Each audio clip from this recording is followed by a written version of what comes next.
BetStamp wants to ensure you've maximized your ROI.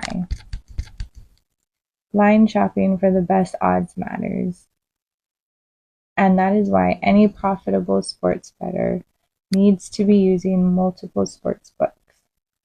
Thankfully, there has never been a better time to get signed up, and they are here to connect you with the best promotions industry-wide. Using their link, signupexpert.com-TAS, you can get access to all the sportsbooks in your region, along with a review of each platform and its unique features. Most importantly, this page automatically connects you to the top promotions at each book, allowing you to start line shopping with an enhanced. Hi, I'm Valentina, and you're watching the Combat Sports Odds Show with Todd Atkins and Miguel Iturrate. Todd has been involved with covering combat sports since the 1990s, and Miguel has match-made over 200 events across various promotions worldwide.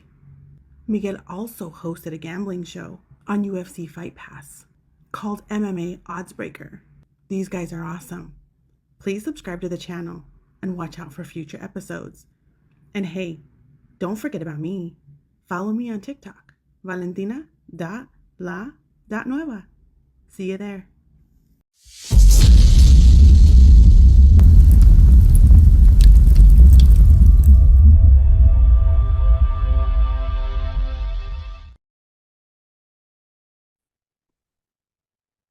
All right, this is Todd Atkins. I'm here with Miguel Iturrate, and this is going to be another episode of the MMA Odds Show that we have started. We did our inaugural episode last week, and now we're going to focus mainly on McGregor versus Chandler fight that's coming up on International Fight Week. And as always, we want to thank our sponsors, Live to Fight and BetStamp, and check out our betting site, which is signupexpert.com/TAS, like Tango Alpha Sierra. Todd Atkins Show. Signupexpert.com/TAS. And I'll have it on the video above. And Miguel, I kind of want to let you give your opening salvo that you're so good at on, this fight and the odds. Well, the fight's now about a month away, so it's inching closer. And the odds right now that are out there, hopefully Todd can display one of the graphics we have.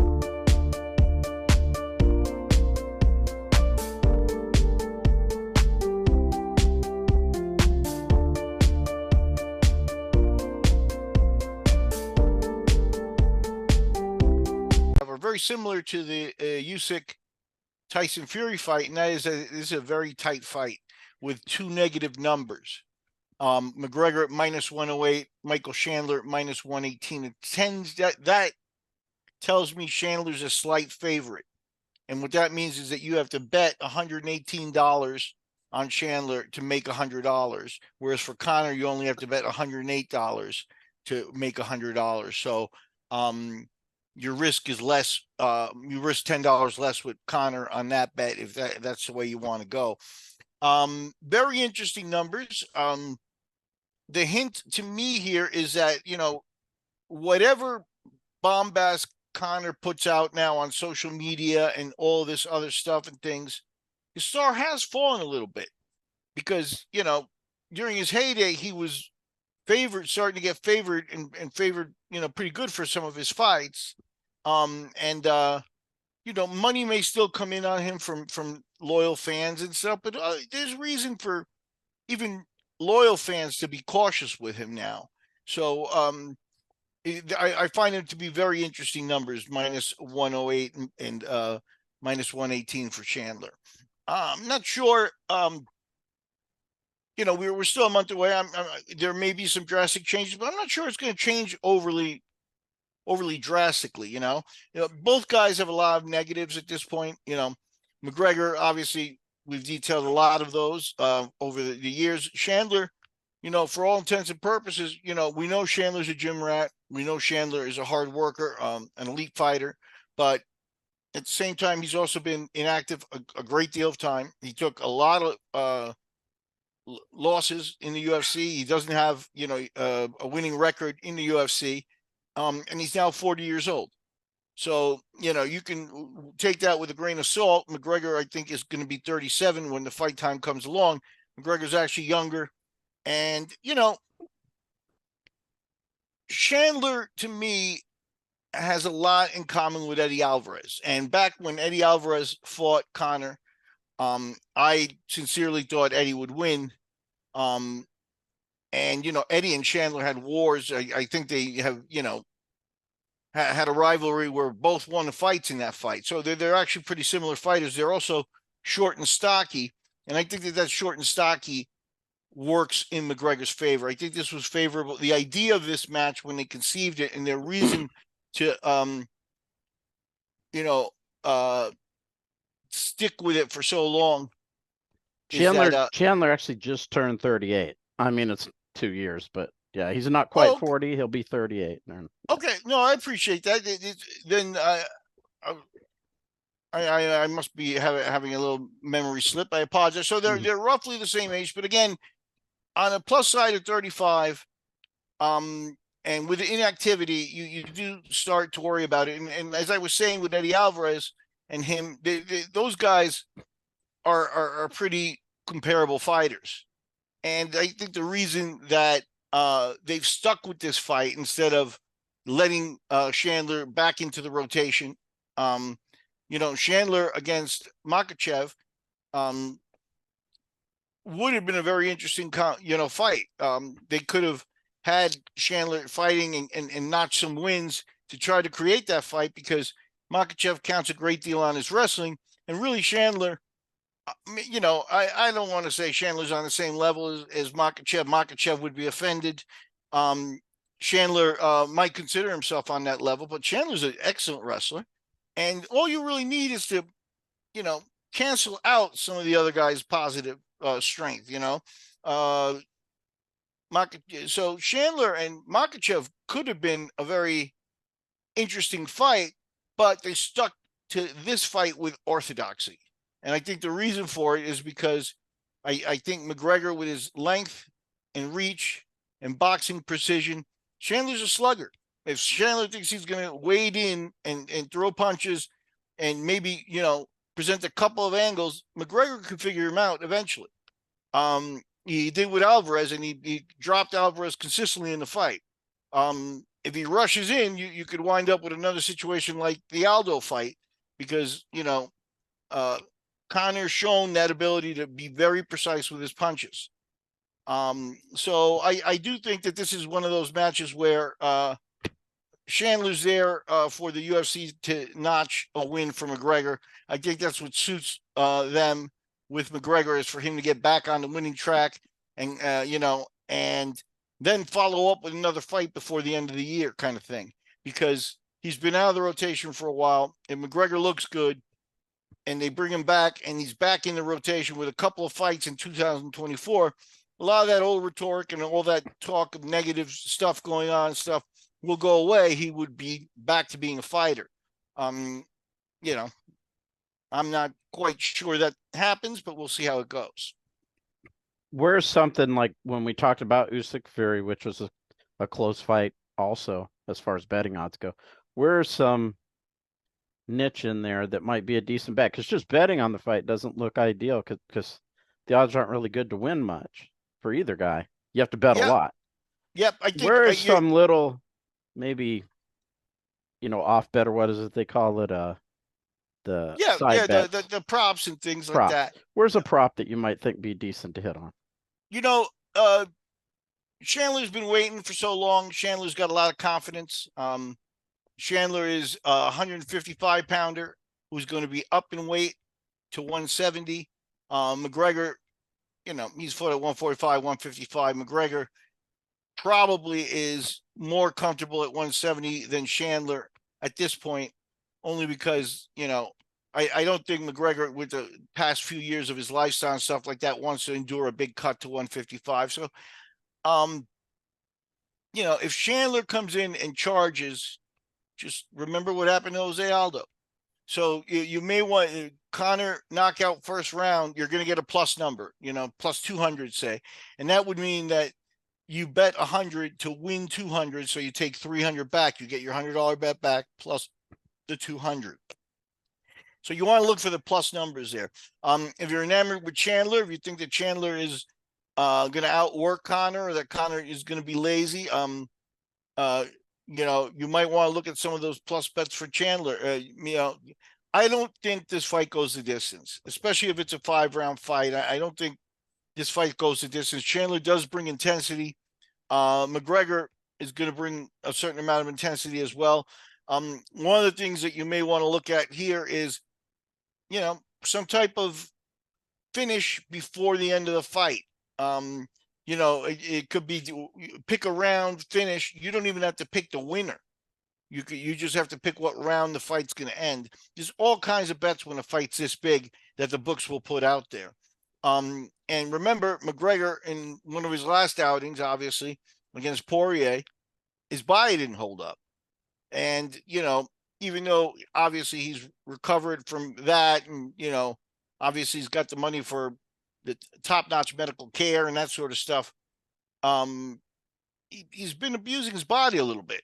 We've seen signs of that. And we know from his pubs and things like that he likes to dabble in the alcohol. We suspect that there's been some use of some hard drugs. There's circumstantial evidence of that in interviews and things like that he's shown. None of that is good on your body in the long run. And, if he gets brittle, he could wind up hurting himself again if he comes into the octagon. If not, that may also play out in that, whether you like it or not, and whatever he says, he might be a little more cautious in order to avoid another catastrophic injury like the one he had there. But McGregor really can't afford to come into this fight and lose. That would really take his star and just take him down a few notches and stuff. So we'll see how it goes. But yeah, I would think a prop bet, if you're on McGregor's side, pick a knockout maybe in the early rounds. That's probably when he's more likely to do it. If you're a Chandler fan, Chandler might outwork him. I'm not sure a decision goes down in this one. I think, especially with the 5-round fight, I think you're going to be looking at a situation here where this fight doesn't go the distance. Yeah, and if you look at Connor's most recent Instagram story, it's him partying in some nightclub with his wife. I don't know if that's happened a long time ago and he's posting it now, or if he was actually doing that yesterday or something, Yeah. Look, because it's his most recent Instagram story. So with a fight of this magnitude, with McGregor's name in there, the sport books sometimes get very fancy with the types of bets they offer. And I'll give you an idea here. And one of the things that I might bet is, especially right now, but you can look, and if you find the bet, what is the number on it? But does the fight even happen? Because it's still a month away. And the bottom line is, even if McGregor stays healthy and he doesn't have a disaster like, an incident or gets hurt or anything like that, I feel like McGregor knows also when he's ready for the fight. And as we get closer and closer to fight week, he's going to know, all right, I got it for this one, or I don't have it. And if that's the case, you could see an excuse and you could see the fight fall apart. And I do sincerely think that is a possibility here, because he's really got, that silk pajama thing going. He's got all the money he needs. He doesn't really need to do this fight financially. It's just about ego and about reputation. And if at some point, and he's an egomaniac, right? So he's going to think, I'll kill this guy.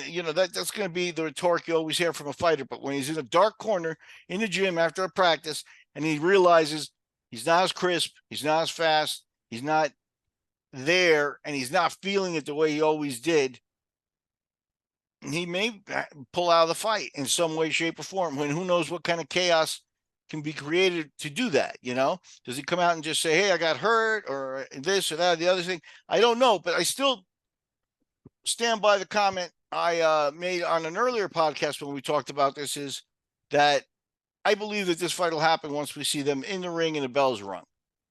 Until then, I think there is a real factor that McGregor, with all the baggage he carries around with him, may not be there on fight day for whatever reason. Yeah, I think it would be a big pullout to do, given the gate they've already created. Oh yeah, and he would get a phone call from Dana, and he would get a lot of pressure and stuff like that to do the fight. But again, he's got money, so he doesn't really need to do the company a favor. Especially, he's got to realize that if he loses, it is extremely bad for his reputation and career and stuff. So I'm just saying, if he feels that he's not there,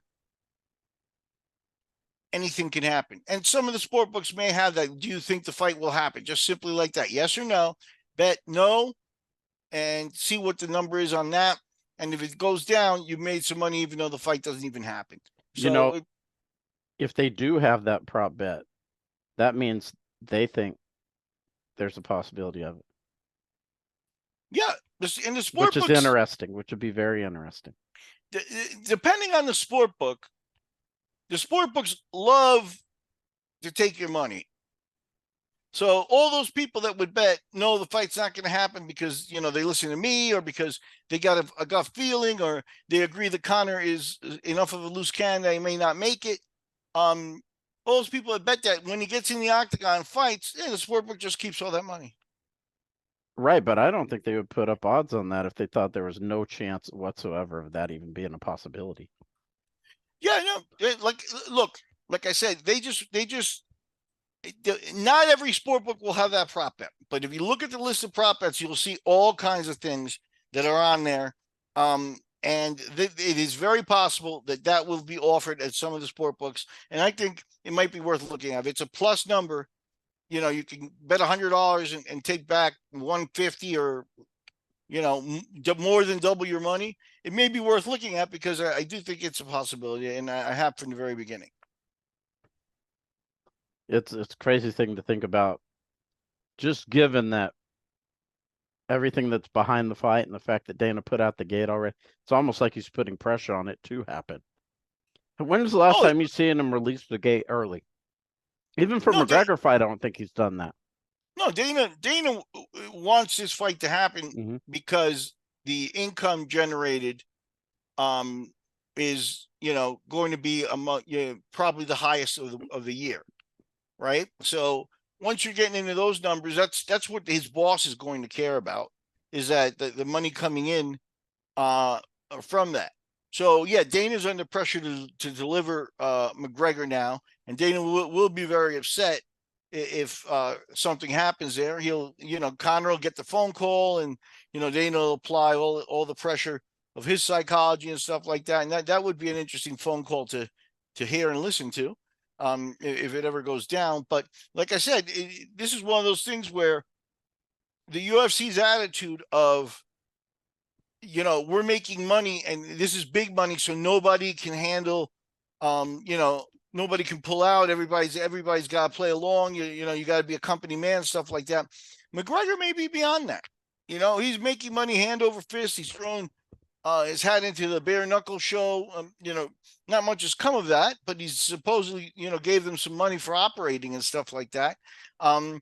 He's still got his irons in many different fires. And, McGregor could, at the end of the day, tell Dana, you know what, I'm not ready, and I don't give a shit. I'm not going to fight. And they could say, well, we're going to cut you, we're going to sue you, this, the other stuff. But McGregor would be obviously within his rights, if he doesn't feel ready to do the fight, to pull out of it. And I'm saying that could be in many different ways. And he could actually hurt himself still in the next month of training. If he tries to get to the intensities of previous times, maybe he gets hurt with that touch button thing.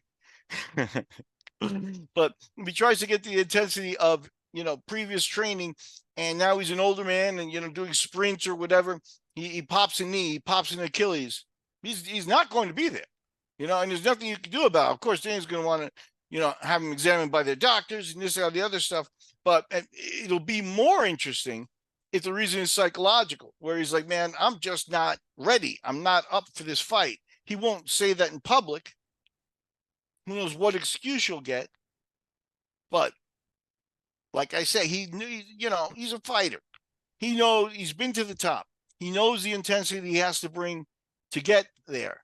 And if he's just not feeling it in the last month, he's a guy who's just, other fighters will go into the fight. And then you hear afterwards, yes, I had a flu. I didn't feel good. This, that, the other thing. McGregor doesn't need to go into a fight unless he's 100% because he's already made his money. He doesn't need the money for this fight, even though it's big money. He's going to get big money. But that's not the point. The point is he's talking about more reputation. Now, on the other hand, if he does fight and he wins, we already mentioned, now he's at 170. You happen to have a British champion at 170 in Leon Edwards. And Conor and Leon, you will see Conor, I believe, cut the line of every contender at 170. And they should put together McGregor and Leon Edwards. That should be what in London, preferably, or maybe Dublin, but that should be what the UFC's plan is doing. And that should be what is in McGregor's mind so that he feels that there's a plan there, So I don't know if those conversations have gone through. I've never heard anybody else really speculate about that match. But I think it's a no-brainer. And I think, again, if you had approached McGregor, he wants a title shot. That would be a legacy fight because that would make him a world champion at 3 different weight classes. And Leon Edwards and him, both at the top of their games. If McGregor, manages to, follow the genie, so to speak, and get up again for a couple more fights and stuff, then you're talking about something that would actually make his fight legacy a lot bigger. That should interest McGregor rather than this fighting about trying to get him to re-sign for 10 more fights or, whatever it is that the UFC thought that they were going to pressure him into and stuff like that. McGregor marches to the beat of his own horn, but drum. How do you, yeah. But how do you, he toots his own horn. Yeah. That's true. But, and he toots other things, I think, too, so, but, that's the path I would take to really keep him motivated. Hey, McGregor, we'll let you cut the line again. We've done it for you many times before. You can have the privileged fight of fighting Leon Edwards for the title. You become a 3-division weight world champion in the UFC. I don't think that's ever been done, right? So obviously he would be in heady territory, and maybe even in the GOAT conversation in some people's minds. So you really are dealing with a guy that needs kid gloves, special treatment, and things like that. And the truth is, Dana doesn't show that in public. I don't know how they approach it in the background, but Dana's kind of like, I don't know what Conor's doing, or this, or the other thing. And then the publicity behind the fight, they had their 20 million sold already, so they haven't had to actually invest a whole ton in publicity or anything like that. You don't see huge promos or camera work at the gyms or anything like that. What you're seeing is the fight's booked and everybody's waiting. Well, they are going to have a press conference in Dublin on the 3rd of June. So it'll be interesting to see how that goes. Yeah, for sure. And we'll see. Again, with a little bit of promoting in my background, that would be a great spot for Leon Edwards to show up. Well, he's got to fight Bilal Muhammad next, so there's not guarantee that he's going to get past Muhammad. But you're right, he could still show up. Yeah, sure. He should still show up, and we'll see. But if Bilal Muhammad, gets a phone call and they say, hey, we're going to send you some money to your bank account here, and you're going to sit. I believe that Stipe's done that. Yeah, but they already have a title fight booked in London, Bilal and Edwards. Yeah, I understand that. I understand that. Yeah, I know. It would be another thing we're having to basically kind of cancel a show on the fans if you do that.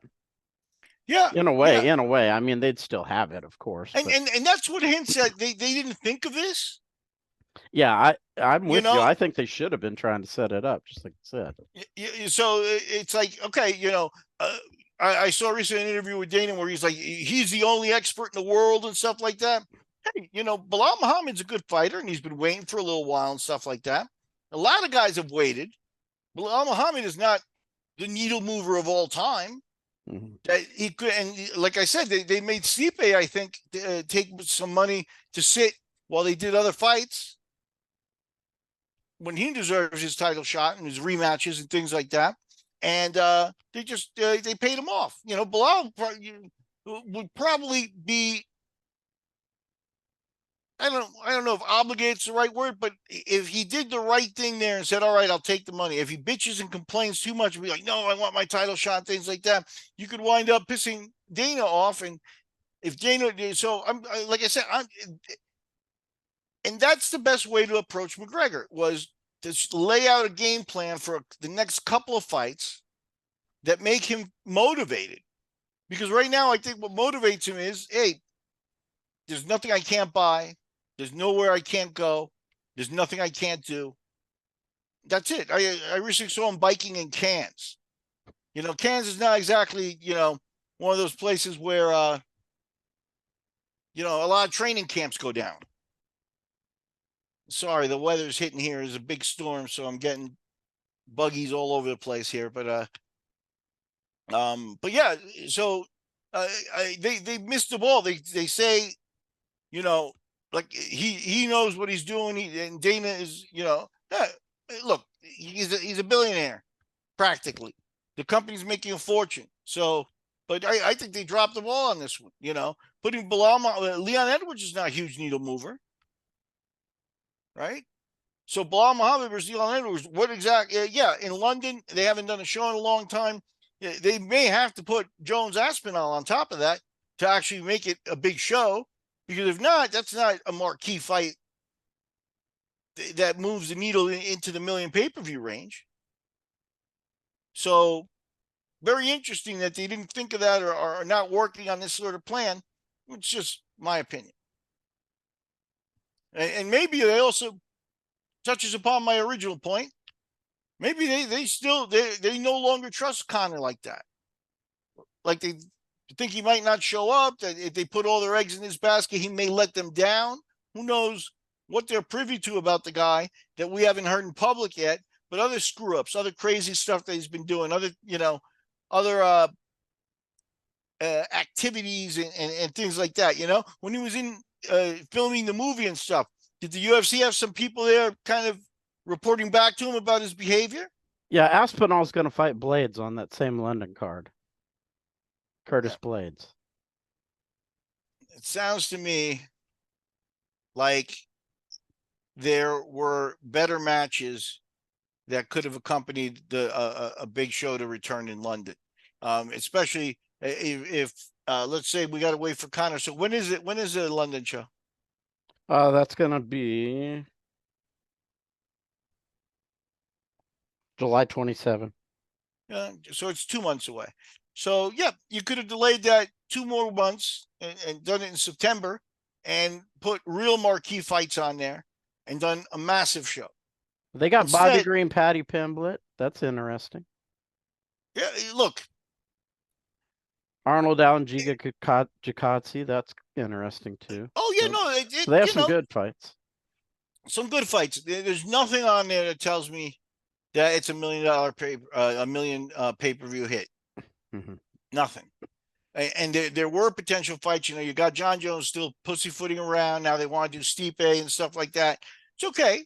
But Stipe's already waited. And Stipe at this point, I really feel, yeah, he's going to come in and grab the money. Hopefully he's negotiated a big purse for himself so he comes in and do it. But I don't think Stipe, Stipe wins. He goes home with the title. He may retire. I don't know if Stipe wants to come back into the rotation and go back into heavy fighting and stuff like that, especially after a big payday. So he may win and retire. And is that what's perfect? And they got to go Jones and Aspinall again. The Jones and Aspinall fight should have been done in London and if they put it on the same fight with 2 title fights, like Conor McGregor and Leon Edwards, now you're talking about the type of UFC show that actually moves the needle. But they like to spread things out. They like to count on one person. If you think Paddy Pimblett is going to make this a 1 million pay-per-view sales show, I would defer. There is one slot left on this McGregor, I would say on the main pay-per-view, because they only have, or actually 2, because they only have 3 fights booked for the International Fight Week. What are the other 2 fights? Jamal Hill versus Carlos Ulberg, and then Mayra Bueno Silva versus Macy Chiasson. Oh, fantastic! So they have a couple spots left on the main. Maybe they bring Jones in there. Have they announced where Jones and Stipe is supposed to be, or is that still in the works kind of thing? Because Jones is another guy that his negotiating tactics and he's obviously made his money enough, and his ego's still big enough that he also considers that he'll do whatever he wants. He can, Aspinall's not ready. I don't think Jones fears Aspinall all that much. Aspinall is a guy that has gotten himself to a point. He's got the interim title. That's a good thing. More power to him. When he beat the Russian fighter, a lot of people didn't. I'm twitching like Connor here, but I've got like a lot of bugs coming into the house. The Russian was very heavy-handed, but he's very sloppy on his feet. He counts on charging in and hitting hard. And Aspinall's got a little bit boxing, just like all the Brits. They box at a little bit higher level than your standard fighters. So he was able to break through and take him out. But Jones, hey, I would look at Aspinall and say, let's bob and weave a little bit, take him down, and that's it. Aspinall's not a very hard fight for him, but he is the guy who's got an interim title, and Stipe is at this point, and I love Stipe. We've talked about when I used to do the odd show with Nick Kalikas, and Stipe started out in the United States on Greg Kalikas' shows in the Midwest, and Nick told me a couple of fights into his career, this guy's going to be world champion. So I'm a big Stipe fan, and I've been able to watch him from the very beginning of his career before he was in the UFC, and to actually sit and watch him become UFC champion, it's like, props to Nick Kalikas. That's why the guy knows what he's talking about. Very few people have actually called a world champion out that early in their career to me and gotten it right. You know what I mean? So I don't think Stipe cares if the fight happens at this point. Exactly. It's taken forever. He has another job that he's dedicated to. I don't think he cares. And I don't think he's a lifestyle guy. Like, I don't think it's like, he shows up at the firehouse in his Ferrari. I don't think he's that kind of guy. Mm-hmm. So he's got money. He might be like a Matt Hughes guy, like where Matt, but I know when Matt got his big money, Matt bought a couple of big John Deere tractors, $75,000 tractors kind of thing. But that doesn't blow through the type of money he got. Not like, going to strip joints every weekend or anything like that. I think Stipe's a good man. He's got his job, so his money's taken care of in terms of like paying the bills and things like that. And he's got his UFC money put away. No, he doesn't need it. But if you get offered $30 million or something like that, you got to pause and look up and say, okay, I'm going to suck it up for one more time. Because I don't think he fights anyone else. If the Jones fight doesn't happen, I don't think he fights again. No, and why would the UFC offer him another fight? That's the fight that they need to make, because Jones is there, but Stipe, I believe, had the most title defenses. I think he was, a champion that was mistreated, and when he lost his belt, he was not given the rematches and that sort of stuff. So there is good reason to bring him back, but this is like one of those boxing things where it's like we're going to get the match 3 years after it should have happened. So, yeah, they should have let the sleeping dog lie. They should have let that go bygone, and into the past, and they should have been working on Aspinall and Jones. Yeah, I don't think. I think Stipe's to the point where I'll do it if you guys offer it to me. But I mean, if you actually book it, I'll do it. But if you don't, I don't care. It's Yeah, I think yeah, I think that's where he's at. if I was Stipe, I would say, I don't want to take weekly phone calls. I don't want to call me when you're serious and when you're sending a contract. And John on the other side, his contract's in already. Other than that, don't bother me. Yeah. Yep. So let me ask you this. We've talked about the odds. We've talked a little bit about some other fights, but McGregor, Chandler, you got a gun to your head. Who are you picking? I would probably if bet you were going to bet, what would be the safe? You did the safe bet. Usyk versus Fury, you nailed it. Usyk by decision, and you came close with the draw. You said that was a good bet to look at. So what's your choice on this one? If I had $100 to make one bet, I would bet the fight doesn't happen. Besides that, if it does happen. But that's interesting. That's interesting. Your top bet is no fight. Yeah, I still am skeptical. And I don't feel like the whole again, they've got $20 million at the gate already, so they don't need to put the whole UFC machine of publicity behind it anymore. They've already got the money in the bank, not to mention all the pay-per-view money that'll come in and things like that. So they don't, but I'm not feeling that massiveness of gravitas from the UFC yet. So yeah, I would go that way. But they are flying to Dublin to do this press conference. That's a pretty big deal. They haven't done that kind of stuff in a while. Yeah. We'll see we'll see that when they're together how big this is. This press conference and they'll be able to blow it up. And Connor in Dublin and stuff will be holding court. Maybe they're doing it just to go check his temperature, just to go see, hey, let's go see what's going on over there. So we'll see. If not, I do think, and I like Chandler, and I think he's been a good soldier for the UFC and stuff like that, but I would bet McGregor by knockout in the first 2 rounds. Interesting. I think Chandler's going to beat him if he fights smart, which he's not known for. But if he fights him, I'm going to take him down. I'm going to just take him down and hit him in the head. I think he can win the fight pretty comfortably. But he's a guy who wants to entertain the fans, and I think he's his own worst enemy in that regard. I agree. I agree completely. He's an excellent wrestler. If he comes in and fights a safe fight like that, and I think he's a better grappler than McGregor too. Just pure grappler.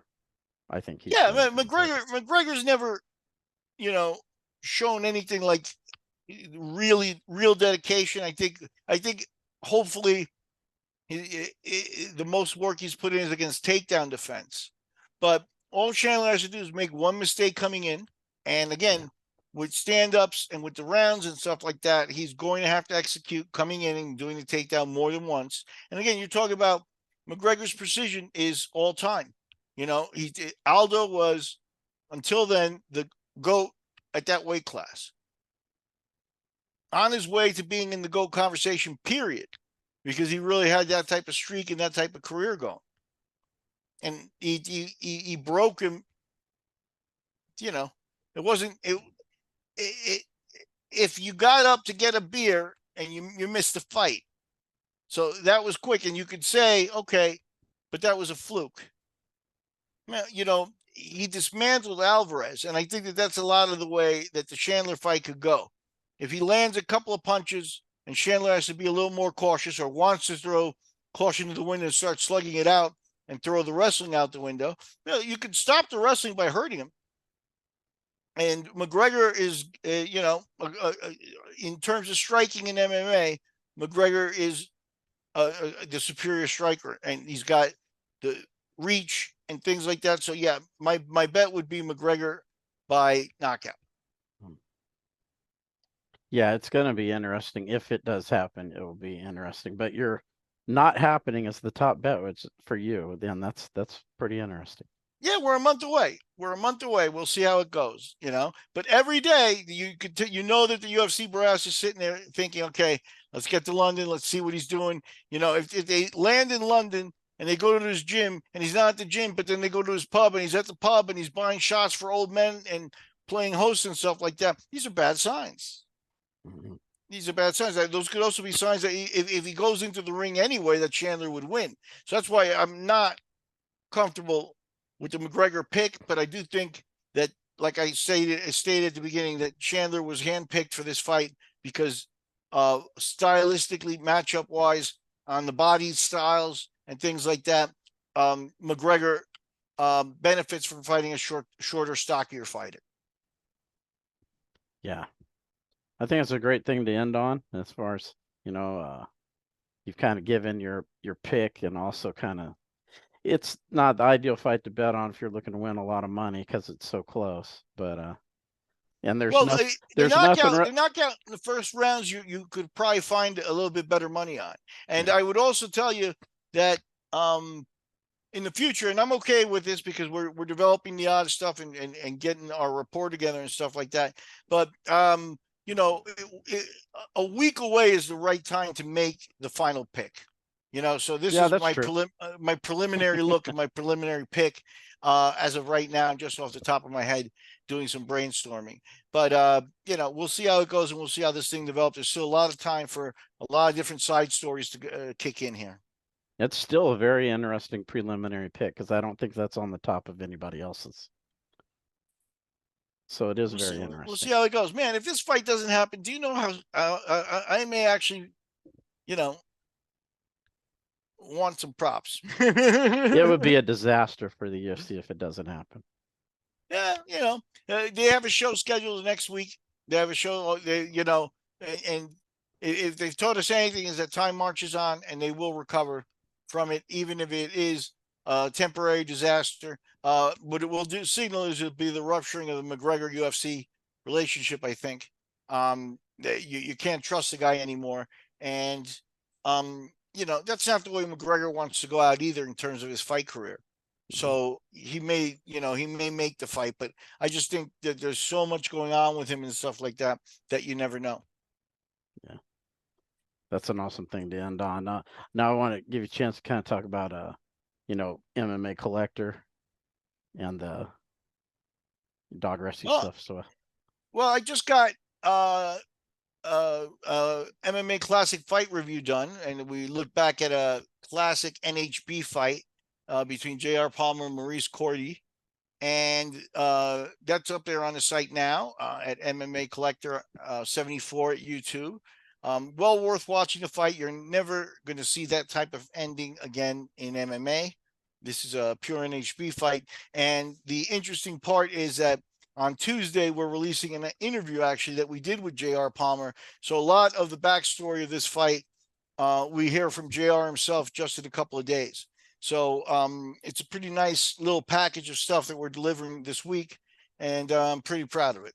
JR kind of hinted on something, but he didn't outright say it. So I'll kind of tell it because it is something that Miguel didn't do. Miguel didn't do the Cordy thing with me, but I'll tell you something JR did talk about. Before the fight, Llewellyn Pohomealani, who fought on that card, he got knocked out. He hung himself. He went home and hung himself. And JR found out about that before the fight, before he went in the fight. And Cordy was and yeah, that's why he was. You saw in his corner, he was like a rabid dog almost. Oh, okay.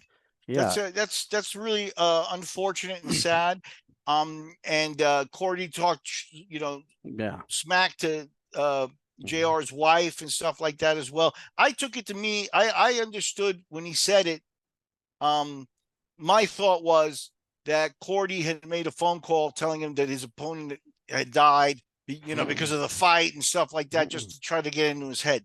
Because he said, "I'll leave it at that." And I thought I didn't realize that it was that tragic. So there's definitely gold in the JR Palmer interview, and there's definitely gold in his career. So the package we're presenting these next couple of days at the MMA Collector, I'm very proud of. Yeah. And what about the dog rescue stuff? Where are we at with that? same old stuff. I got a date here. It's starting. It's really pouring here, and I do owe those dogs down at the rescue some time. So probably in the evening around 8 o'clock, I'll go down there and spend a few hours with them and chill out. That's basically the day to day today. Yeah. Well, as always, Miguel, appreciate all the time and, the expertise on these betting odds and everything. And, people check out Miguel, MMA Collector 74 is the YouTube. Just doing a lot of great history stuff there. Really good history stuff. And, we always appreciate the support. Feel free to comment, subscribe to Miguel's channel, MMA Collector 74. And as always, we appreciate support. And until next episode, take care. I'm gonna give you a shout out, Todd, because like a lot of people might not know how long you've been in the game for. I mean, Todd, you've been in the game since day one, and not a lot of people might not know it. It's to me, when I see all these guys in the game, I always, I just go, man, you don't know what the game is about because you ain't even been in it. And when I see guys like you still involved, and like these new jacks come in, like they may not give you your respect, and they need to give you your respect because you've been in the game just as long as anybody. You know what I'm saying? So, if y'all out there, y'all gotta recognize Todd been in the game since day one. Live to Fight is the type of company that Dana killed. It's a homegrown. It's a guy that just does good work and puts it out there. And if you can support him, you really should, because he's precisely a guy who can't, his banners may not be able to hang on the UFC because he hasn't been able to pay them $100,000 to get his stuff out there. That's the corporate stuff that we're talking about now with the UFC, that, they've made everything at that level where it's all about money for them. And Live to Fight is a dude that does good work, makes you a great banner, and, doesn't have $100,000 to get on the UFC and stuff, and deserves support. So any fighter out there, anybody out there, owner of a gym or anything like that listens to us, God bless you and thank you very much for your support. And extend that to Live to Fight, because he's one of us. Those guys are one of us.